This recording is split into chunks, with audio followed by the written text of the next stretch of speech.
রোজ ভাবি যে আজকের ঘুম থেকে তাড়াতাড়ি উঠবো, কিন্তু সেই গিয়ে যে কখন দেরি হয়ে যায় আমি নিজেও বুঝতে পারি না।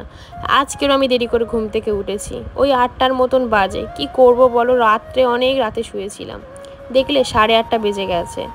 আর এখন আমি চলে এসেছি রান্নাঘরে। আমাদের মেয়েদের প্রথমেই দেখবে চোখ খুললে কিন্তু রান্নাঘরে আসা চাই, আর আমারও। আগের দিনকে রাত্রেবেলায় থালাগুলো মেজে রেখেছিলাম, আর এই যে 2 গামলি হয়ে গেছে, কিন্তু জল ঝরার পরে আর সাজিয়ে রাখা হয়নি। ওই জন্য ভাবলাম যে আগে প্রথমে এইগুলো সাজিয়ে রাখি, তারপরে মেয়ের জন্য সাবু জাল দেবো, দুধ জাল দেবো, দেন আমি ব্রাশ করব, সব কিছু করবো। তবে একটু দেরি হবে, কারণ ঘুম থেকে উঠে প্রথমেই আমি এত কাজ সত্যি করতে পারি না, আমার প্রচণ্ড অসুবিধা হয়, কিন্তু তাও চেষ্টা করি করার। কি বলতো, শাশুড়ির ওপরে না সত্যি অনেক হয়ে যায়, চাপ হয়ে যায় কাজগুলো করার। কিন্তু আমি চেষ্টা করি সব কিছু মোটামুটি করার, কিন্তু তারপরও যতটুকু যা হয়। আর এখন দেখো বাসনগুলো মাজার পরে ঘরের ভিতরেই মুখ ধুচ্ছিলাম। তারপরে মনে হলো যে অনেক দিন হয়ে গেছে বাইরে বেরিয়ে মুখ টুক ধুইনি, এখন যাই বাইরে বেরিয়ে মুখ ধুই। তো বাইরে বেরিয়ে মুখ টুক ধুয়ে আসার সময় আমার তো জানোই সকালবেলা একটা করে তো সেটা আমি খেয়ে নিচ্ছি। তোমরা অনেকে আমাকে কমেন্টে জিজ্ঞাসা করেছো আমি সকালবেলা এই যে জলটা খাই সেটা কিসের জল। এটা হচ্ছে মেথি আর মৌরি ভেজানোর জল, মাঝে মাঝে আবার কতিলা ভিজিয়ে দেয়, তো কতিলা ভেজানোর জল। 2-3 দিন আগে না এই মাছটা কিনে নিয়ে এসেছিলো তোমাদের দাদা ভাই। এই মাছটার নাম হচ্ছে মুরুলি মাছ। তোমাদের ওখানে কি মাছ বলে অবশ্যই জানিও তো। আমি তো একদমই রান্না করছিলাম না, কারণ ওই যে আমার শ্বশুরের বলেছিলাম না জন্ডিস হয়েছে, কিন্তু ওর জন্য রান্না হচ্ছিল না। কিন্তু এখন উনি অনেকটা সুস্থ হয়ে গেছে, তাই ভাবলাম আজকেরই রান্না করি। মাছটা ফ্রিজে ছিল না, একদম বরফ হয়ে গিয়েছে, ওই জন্য ফ্রিজ থেকে বের করে রেখে দিলাম। আর এখন আমি আমার মেয়ের জন্য দুধ বানিয়েছি আর সাবু বানিয়েছি, আর তারপর আমাদের জন্য একটু কফি করে নিয়েছি। আমার জন্য চিনি দিয়ে, তুষারের জন্য চিনি ছাড়া। আর আমার তো প্রিয় বিস্কুট হ্যাপি হ্যাপি বিস্কুট। তোমরাও অনেকে কমেন্ট করেছো যে তোমাদেরও নাকি প্রিয় বিস্কুট হ্যাপি হ্যাপি বিস্কুট। খুব ভালো লাগে যখন আমার সাথে না কারণ মিল পাই, নিজেকে তখন একটু আলাদাই লাগে। হাউস ওয়াইফ বস, চাটা খেয়ে আমাদের বসে থাকলে হবে? এনার্জি নিয়ে আমরা চলে যাই কাজ করতে। ঠিক তেমনই আমি চলে এসেছি এখন জামা কাপড়গুলো কাচতে। অনেক জামা কাপড় পরেছে, প্রায় ধরতে গেলে দেখেছো 1 গামলি জামা কাপড়। সকালবেলা আমার শাশুড়ি মা 1 গামলির মতন কেচে দিয়েছে, এখনও 1 গামলির মতন পড়েছে। আসলে কি বলতো, বাড়িতে যদি ছোট বাচ্চা থাকে না, 1 গামলি কেন 2 গামলিও পড়তে পারে। তোমাদের সাথে ডেলি ব্লগ শেয়ার করতে গেলে এখন আমার যে এত ভালো লাগে না কি বলবো। তোমরাও এত ভালোবাসা দাও, ওই জন্য ইচ্ছেও হয় যে তোমাদের সাথে রোজ রোজ ডেলি ব্লগ শেয়ার করি। আর এমনি থেকেও তো আমি 30টা দিনের চ্যালেঞ্জ নিয়েছি যে আমি ডেলি ব্লগ শেয়ার করতে তোমাদের সাথে পারি কি, সেই জন্য হয়তো সবটা তোমাদের সাথে শেয়ার করতে পারি না, তবে যতটুকু পারি ততটুকু চেষ্টা করি করার। স্নান করে চলে এসেছি এখন, আর স্নান করে এসে কিন্তু আমাদের মেয়েদের একটা জিনিস করতেই হয় মাস্টলি, কি বলতো, সিঁদুর পরা। দেখবে আমরা প্রতিটা মেয়ে কোনো সময় আয়নার সামনে যাই আর না যায়, স্নান করে কিন্তু একবার হলেও আয়নার সামনে যাই।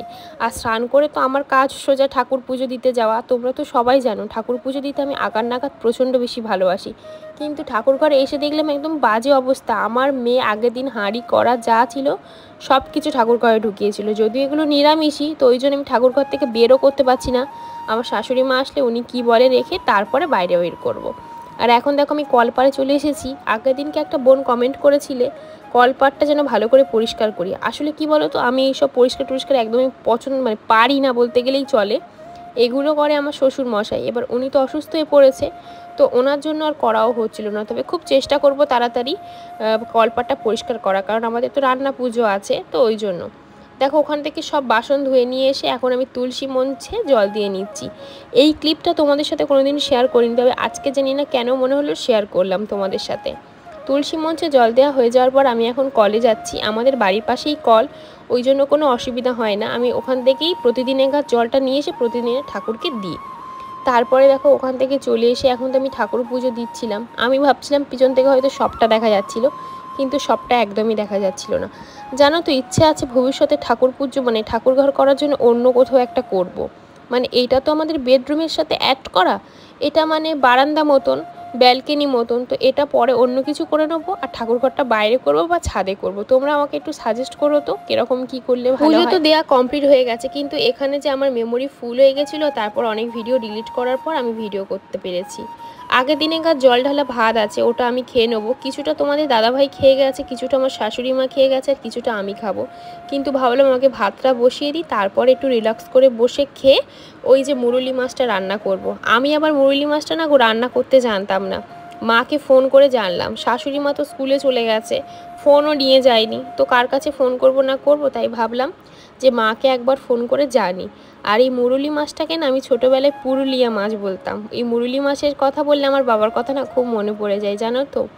যাই হোক, একটু ইমোশনাল হয়ে যাচ্ছিলাম। মা আমাকে বলে দিল যে একটু মাংসর মতন করে রান্না করবি, আর মাছ যখন ওই আদা রসুনগুলো কষবি তখন মাছটা ভেজে কষবি, দেখবি খেতে ভালো লাগবে। তো সেই মতন করেছিলাম না, খেতে খুব ভালো হয়েছিল জানো তো। কিন্তু শুধু মিট মশলাটা একটু বেশি দিয়ে ফেলেছিলাম, ওই জন্য তোমাদের দাদা ভাইয়ের আবার পছন্দ হয়নি। আর আলু ছাড়াও অনেকে রান্না করে, কিন্তু আমি আলু দিয়েই রান্না করব। যেহেতু একটা তরকারি ভাত করব, ওই জন্য ভাবলাম যে আলু দিয়ে রান্না করব।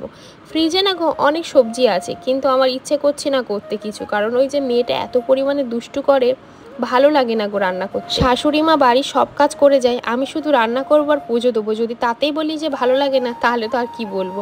যাই হোক, হয়তো আমি ভালো লাগে না বললে উনি হয়তো রান্নাটা করে দিয়েই যাবে, কিন্তু আমি চাই না ওনার উপরে সব পরিশ্রমটা একসাথে হয়ে যাক, কারণ উনি স্কুলে যাই সত্যি বসে থাকে না, অনেক কাজ থাকে।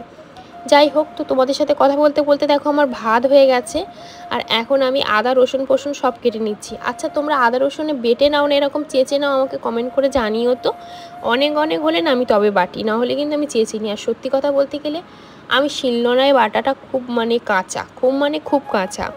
আর মিক্সার মেশিনে বাটি, কিন্তু মিক্সার মেশিনের ওই যে ছোটো মতন যে বাটিটা হয় সব থেকে ছোটো মতন, ওটা আমাদের না খারাপ হয়ে গেছে। এবার তার উপরে মাঝারিটা দিলে কতটা দিলে তবে বলো তো হবে, ওই জন্য আর অতটা গুরুত্ব দিই না, এটাতেই চেঁচে নিই। আর এটাতে চেঁচে নিলে সত্যি কিন্তু খুব ভালো হয় জানো তো। এই তো আমার মেয়ের জন্মদিনে 4 কিলোর মতন মাংস রান্না হয়েছিল, আমি সবটা কিন্তু এতেই চেঁচে নিয়েছিলাম। তোমাদের সাথে কথা বলতে বলতে না আমার রান্না করাও হয়ে গেছে, সবটা তোমাদের সাথে শেয়ার করতে পারি না, বাট খেতে কিন্তু মাছটা দারুণ হয়েছিল। তোমাদের দাদাভাইয়ের অতটা ভালো লাগেনি, কিন্তু আমাদের বাড়ির সবাই বলেছে খেতে খুব সুন্দর হয়েছে।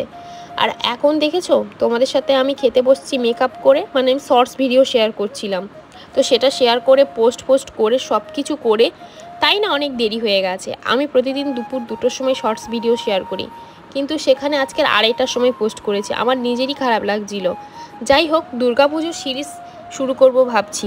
তোমরা অবশ্যই কিন্তু কমেন্ট করে জানিও কোন দিনের কীরকম কী মেকআপ লুক দেখতে চাও, আর যদি পুরো ডিটেলসে একটা বড় ভিডিও চাও সেটাও কমেন্ট করে জানিও। তোমাদেরকে তো একটু আগে বললাম যে ওটা আমার প্রিয় মাছ, ওই জন্য আমি তৃপ্তি করে ভাত খেয়েছি। ভাত খাওয়ার পরে এক গাদা বাসনগুলো মাজলাম, এর মাঝখানে কিন্তু আমি মেয়েকে ঘুম পাড়িয়েছি, সেসবও তোমাদের সাথে শেয়ার করা হয়নি। বাসনগুলো মেজে নেওয়ার পর আমার আরও অনেক কাজ আছে, তবে কিন্তু আমি ঘুমোতে যেতে পারবো। তাছাড়া আমি দুপুরবেলা খুব একটা ঘুমোই না, মাঝে মাঝে যেদিনকে শরীর একান্ত টানে না সেদিনকেই শুধু ঘুমোই, নাহলে বেশিরভাগ দিনটা ঘুমোই না। আর এখন দেখতে পাচ্ছ কত বাসন পড়েছে, বাসন মাজতে মাজতেই আমার জীবন শেষ হয়ে যাবে। আগে যখন বিয়ের আগে মা যখন কাজ করতো, মাকে দেখতাম আর বলতাম তোমার কি একটু শুতে ইচ্ছা করে না, তখন এটাই বুঝতে পারতাম না যে মারা কোনো দিন কাজ না ফেলে রাখে না, সেটা আমার মা হোক বা শাশুড়ি মা হোক, কেউ কোনো দিন কাজ ফেলে রাখে না। আর ওনাদের কাছ থেকেও আমি দেখে শিখেছি যে যতক্ষণ শরীরে এনার্জি থাকবে ততক্ষণ মানুষ কাজই করে যায়। ওই জন্য দেখো, খাওয়া দাওয়ার পর বাসনগুলো মাজার পর এখন এসছি জামা কাপড়গুলো ধুতে। তার মাঝখানে শাশুড়ি মা চলে এসছে স্কুল থেকে ভাত খাবে বলে, ওই জন্য উনি নিজে নিজেই বেড়ে নিয়ে খাচ্ছিল। তো ওনাকে বলছিলাম মেয়ের একটু শরীর খারাপটা বেড়েছে। এবার উনি তো মা, উনি আমার থেকেও ভালো বোঝে। আমি তো মা অবশ্যই, আমি তো বুঝবো, কিন্তু উনিও তো বয়স্ক মহিলা, উনিও বুঝবে। তো উনি বলছিল মেয়েকে নিয়ে আজকেরই ডাক্তার দেখাতে যাওয়ার কথা। তো তোমাদের দাদা হয়তো যেহেতু কাজে গেছে, তো আমি বললাম আজকের আর যাবো না, কালকে যাব। এখন ছাদে চলে এসেছি, এসে জামা কাপড়গুলো শুকোতে দিচ্ছি। আমি না মাঝে মাঝে অবাক হয়ে যাই, পুরনো আমি আর এই নতুন আমির মধ্যে কত পার্থক্য না। পুরনো আমি না, সে কোনো কিছু করতে পারতো না, আর নতুন আমি কী করতে হবে শুধু বলো না, সব কিছু করে দেবে। যাই হোক, তো এখানে আমি একটু ঢং করছিলাম তোমাদের সামনে। মেকআপটা যেহেতু রিমুভ করা হয়নি, নিচে এসে ভাবলাম যে মেকআপটা আগে রিমুভ করব, তারপরে সব কাজ। কারণ মেকআপ করে না ঘুরতে ভালো লাগে, কিন্তু কাজ করতে একদমই ভালো লাগে না। যাই হোক, তো আমি প্রথমে একটুখানি তেল মেখে নিয়েছিলাম, কি তেল না তেল তোমাদের সাথে সেটা আমি শর্টসে শেয়ার করব। আর আমি এখন দেখো ফেস ওয়াশ দিয়ে মুখ ধুয়ে নিচ্ছি।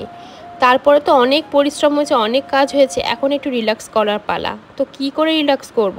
ফ্রিজে একটা আইসক্রিম আছে, তবে অনেকটা নেই, একটুখানি আছে।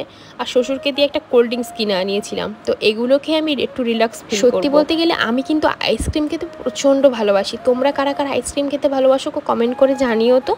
আর তোমরা কি ফ্লেভারের আইসক্রিম খেতে ভালোবাসো সেটাও জানিও।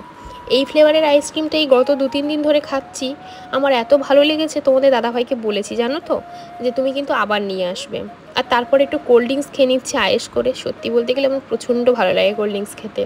তো আমাদের দাদাভাই এর মাঝখানে চলে এসেছে, আর একটা গাড়ি যাবে, তো ও রাস্তার মাঝখানে স্কুটিটা রেখে চলে এসেছে। ও যেহেতু একটু শুয়েছে, ওই জন্য বাবা স্কুটিটা নিয়ে রেখে দিচ্ছে। আমি জানি আমার শাশুড়ি মা আমাকে ভালোবাসে, সেটা কে আমাকে বলবে না বলবে সেই জেনে তো আমি আর জানবো না। আমার শাশুড়ি মা আমাকে এতটাই ভালোবাসে যে আমার পছন্দের সব খাবার নিয়ে আজকে এসছে। প্রথমে দেখি আমার জন্য রোল নিয়ে এসেছে, আমি তো প্রচণ্ড খুশি। আর আমার মেয়ে না ঘুমোচ্ছিল, ঘুমোতে ঘুমোতে উঠে দিয়ে দিদা খাবার এনেছে, ওইদিকে দেখতে পাচ্ছি রুটি এনেছে। আমার মেয়েও খুব খুশি। আর সত্যি কথা বলতে গেলে আমাদের বাড়িতে না সবাই ভাতের থেকে বেশি ফাস্ট ফুড খেতে পছন্দ করে।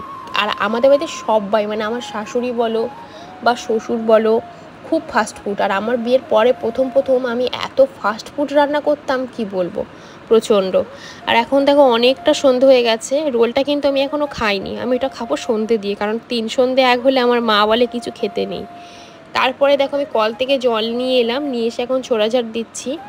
তারপরে তো এই দিদিটার সাথে দেখা হয়ে গেল, তো ওর সাথে গল্প করছিলাম। ও বলছিল তুই বেরোসনি কেন, আমি বলছিলাম যে বেরোবো, কিন্তু তারপরে আমি একটা বন্ধুর সাথে গল্প করছিলাম আর বেরোনো হয়নি, কারণ অনেক দিন পর ফোন করেছিল। এখন সন্ধে দিচ্ছি, ওকে বললাম আয়, ও বললো না আমার ছেলেকে পড়তে দিয়ে এসেছি, যাবো না। এখন সন্ধে দিচ্ছি, ছোড়াঝাড় দিয়ে দিচ্ছি। তোমরা ভাবছো দিদি এটা কীভাবে শাড়ি পরেছে। আমি যখন সন্ধে দিই না বেশিরভাগটা এরমভাবেই শাড়ি পরি। আসলে কি জানো তো, যখন মেকআপ ভিডিও করি তোমাদের সাথে, দেখে মনে হয় না আমি সবসময় সেজে গুজে থাকি, কিন্তু আদৌ তো তাই না জানো তো, আমি সব সময় নর্মালভাবেই থাকি। আর এখন সন্ধে দিয়ে নিচ্ছি। তোমরা কারা কারা শাঁখ বাজাতে পারো গো, অবশ্যই কমেন্ট করে জানিও তো। আমি না শাঁখ বাজাতে পারি না, শিখছি। তোমরা অনেকে আমাকে কমেন্ট করে বলেছো যে 3 বারের বেশি শাঁখ বাজাতে নেই। হ্যাঁ গো আমি জানি, 3 বার 5 বার এর বেশি শাঁখ বাজাতে নেই, তবে আমি নতুন এখন শিখছি বলে না একটু ট্রাই করছি। এখন দেখো ঘন্টা বাজাচ্ছি। আচ্ছা তোমরা কারা কারা পুজো দিতে পছন্দ করো গো, সেটা কমেন্ট করে জানাবে। আজকে তোমাদের সাথে সারাটা দিন কি করলাম না করলাম সব শেয়ার করলাম। এর মাঝখানে না মেয়েটার খুব শরীর খারাপ হয়ে গেছে। আমি না ভূত পেত বিশ্বাস করি না, বাট আবার বিশ্বাস করি। তো মেয়ের মনে হয় একটু বাতাস লেগেছে। আমি জানি এই কথাটা বললে অনেকে বিশ্বাস করবে না, কিন্তু কিছু করার নেই, কথাটা আমার বলতে হচ্ছে। আমাদের বাড়ির পাশেই দিদাটা একটু মানে জল টল দেয়, তো ওই জন্য মানে আমার শাশুড়ি মা স্কুল থেকে এসে বলছে মেয়েটার শরীরটা এরকম খারাপ মতন, তো মামিমাকে ডাকতে দিদা একটু জল প্রার্থনা করে দিয়েছে, ওটা খাওয়ার পর সত্যি মেয়েটা একটু সুস্থ মতন। আর এদিকে দেখো এই যে শাশুড়ি মা রোল নিয়ে এসছে বললাম না তোমাদেরকে, তো ওই রোলটাই এখন খাচ্ছিলাম। আর তোমাদের দাদাভাইকে বলছিলাম খাবে, তোমাদের দাদাভাই বলছিল না আমি খাবো না। আর এদিকে মেয়েকে একটু হাতে রোলটা দিয়েছি, ও সে কাগজগুলো নিয়ে নিচে ফেলে দিচ্ছে। সন্ধেবেলা হঠাৎ করে দেখি না আমার শাশুড়ি মা আবার নিয়ে এসছে চপ আর জিলিপি। মানে আমার শাশুড়ি মা আজকের আমার প্রিয় খাবারগুলো নিয়ে এলো। সত্যি আমার খুব ভালো লাগে ভাবতে যে না, শাশুড়িরাও মাঝে মাঝে মা, হয়তো মাঝে মাঝে ওনার ওপরে রাগ হয়, কিন্তু সত্যি কথা বলতে গেলে আমাদের না বন্ডিংটা খুব ভালো। আমি যখন রাগ করে থাকি না উনি বুঝতে পারে, আর উনি যখন রাগ করে থাকে আমিও বুঝতে পারি। জানি শাশুড়ি কোনো দিন মা হয় না, মায়ের মতনও হয় না, কিন্তু কি বলো তো, সবাইকে নিয়ে চলাটাই হচ্ছে মেয়েদের জীবন, তাই মেয়েরা সবাইকে নিয়েই চলতে ভালোবাসে। তারপরে দেখো আমি এখানে জামা কাপড়গুলো ভাঁজ করতে বসেছি। আসলে এইগুলো না করে আমার শ্বশুর। আর হ্যাঁ তোমাদেরকে তো বলতে ভুলে গেছি, এই ক্যামেরাটা না আমার শ্বশুরই ধরে দিয়েছিল, আর আগের যে জিলিপি খাওয়ার ক্যামেরাটা ওটা আমার শাশুড়ি মা ধরে দিয়েছিল। আমাদের বাড়িতে না সবাই খুব সাপোর্টিভ আমার ভিডিও করার নিয়ে, শুধু বরবাদে সাপোর্ট, বাট ভিডিও করতে চায় না। আর এখন আমরা রাতের খাবার বসে পড়েছি সবাই একসাথে খেতে, তো ওনারা বলছিল আমাদেরকে দেখিও না। আসলে দেখানোর মতন পরিস্থিতি ছিল না, তাই দেখায়নি। আর এখন দেখো রাতের খাবার খেয়ে আমি কোল্ড ড্রিঙ্কস খেতে চলে এসেছি, কারণ এত আলফাল খেয়েছি, তো কোল্ড ড্রিঙ্কসটা না খেলে আমাদের একদমই মানে আমার গ্যাস হয়ে যাবে একদম শিওর। আর আমার শাশুড়ি মাকে বলছিলাম কি ঠান্ডা মা, আমার শাশুড়ি মা বলছে কেন খাচ্ছ বৌমা এত ঠান্ডা। খাবার দাবার হয়ে যাওয়ার পর আমি বাসনগুলো মেজে নিচ্ছি, আমার শাশুড়ি আমাকে একদমই মাজতে দিচ্ছিল না। আমি বললাম যে না মা আমি মেজে নিই, তাহলে সকালবেলা তোমার কাজটা করতে একটু সুবিধা হবে। মানে সকালবেলা ওই ঘর মোছা ঝাঁট দেওয়াটাই কাজ, কিন্তু আরও কিছু কাজ এক্সট্রা আছে, কারণ আমাদের রান্না পুজো সামনে চলে আসছে, তো ওই জন্য। যাই হোক, তো দেখো এখন থালাগুলো মেজে নিচ্ছি। ওনার সুবিধার কথাও আমার চিন্তা করতে হবে, আমার নিজের সুবিধার কথাও আমার চিন্তা করতে হবে। এটাই করে তো একটা সংসার না, কারণ যদি দুজনের সুবিধার কথা না চিন্তা যদি করি, তাহলে একটা সংসার কোনোদিনও টেকানো যায় না। তাই দুজনের কথাই চিন্তা করতে হবে। আমাদের পাড়াতে না অনেকে আছে আমাদের ভাগন ধরানোর চেষ্টা করে, কিন্তু সত্যি বলতে গেলে পারেনি। তারপরে দেখো অনেক রাত হয়ে গেছে। আজকের ভিডিওটা এই পর্যন্ত। সবাই অনেক ভালো থেকো, সুস্থ থেকো, লাইক করো।